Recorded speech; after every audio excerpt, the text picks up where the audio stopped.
নমস্কার, আমি বাপি। আমার ফেসবুক পেজে আপনাদের সকলকে স্বাগত।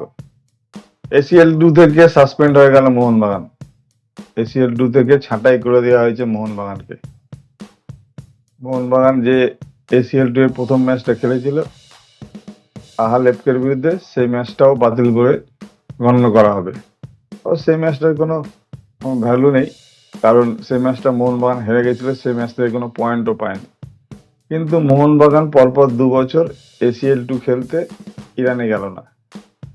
মোহনবাগানের কি ধরনের শাস্তি হতে পারে এখনো সেটা জানা যায়নি, তবে আইন শৃঙ্খলার কারণ দেখিয়ে মোহনবাগান পরপর 2 বছর ইরানে খেলতে গেল না। মোহনবাগানের বিদেশি খেলোয়াড়রা নাকি সেখানে গেলে অ্যারেস্ট হতে পারে, এরকম একটা কথাও শোনা যাচ্ছিল।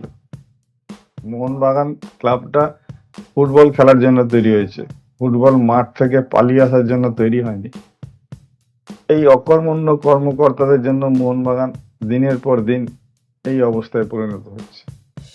এই অকর্মণ্য কর্মকর্তাদের জন্য মোহনবাগান সাপোর্টারদের বিভিন্ন কটূক্তি শুনতে হচ্ছে। এই অকর্মণ্য কর্মকর্তারা কবে মোহনবাগান থেকে বিদায় নেবে কে জানে। গত বছর মোহনবাগান আইন শৃঙ্খলার কারণ দেখিয়ে যায়নি, তখন যুদ্ধকালীন পরিস্থিতি ছিল, সেটা সকলেই মেনে নিয়েছিল। কিন্তু এবছর না যাওয়ার কারণ কি?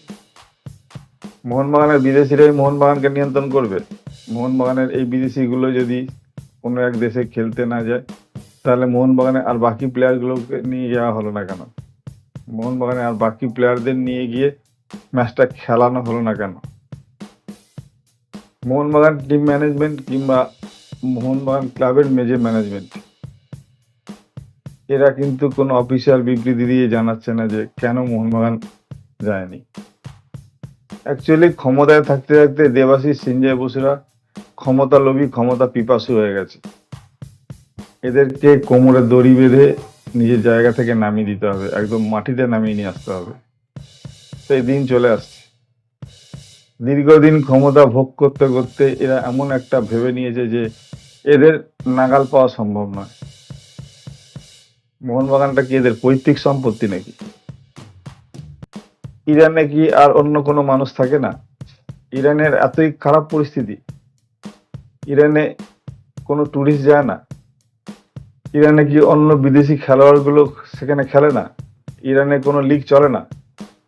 তাহলে তারা যদি বহাল তবিয়তে থাকতে পারে, তাহলে মোহনবাগান 2-4টে দিনের জন্য গিয়ে একটা ম্যাচ কেন খেলতে পারবে না?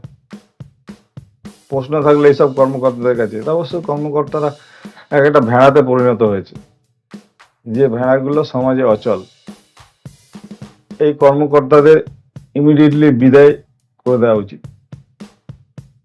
অন্য বিদেশি ক্লাবগুলো যদি হতো, এত কটূক্তি এত গালাগাল শোনার পরে সেই বিদেশি ক্লাবের ম্যানেজমেন্ট এতক্ষণ পদত্যাগ করে দিত। এই দেবাশিস সিঞ্জয় বসুরা 30 বছরের বেশি ধরে মোহনবাগান ক্লাবের ছড়ি ঘোরাচ্ছে। রাতারাতি কি চুক্তি করেছে আরপিজির সঙ্গে সেটা প্রকাশ্যে আনা হয়নি।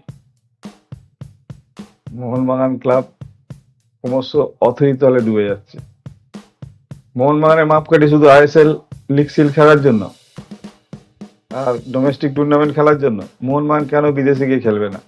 মোহনবাগান ক্লাবের ম্যানেজমেন্টের অবশ্যই জবাবদিহি করা উচিত। কি কারণে মোহনবাগান বারবার ইরানে খেলতে যাচ্ছে না? অনেকেই আমরা মোহনবাগানের সমর্থক, যারা আমরা মাঠে যাই তাদের প্রতিনিয়ত ব্যঙ্গোক্তি শুনতে হয়, কটূক্তি শুনতে হয়। অনেকে আবার বলছেন আজ থেকে মোহনবাগানের খেলা দেখবো না, মোহনবাগানের খেলা দেখতে মাঠে যাব না। কেন? আমি তো মোহনবাগান ক্লাবকে সমর্থন করি, আমি তাদের সাথে একমত নই।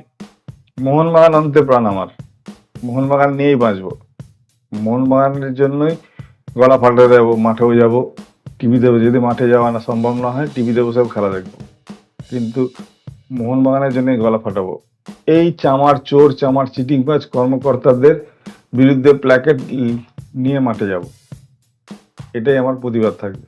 আসুন সকলে মিলে এর প্রতিবাদ করি, এই কর্মকর্তাদের বঙ্গোপসাগরের জলে ছুঁড়ে ফেলে দিই। ভিডিওটা এই পর্যন্ত।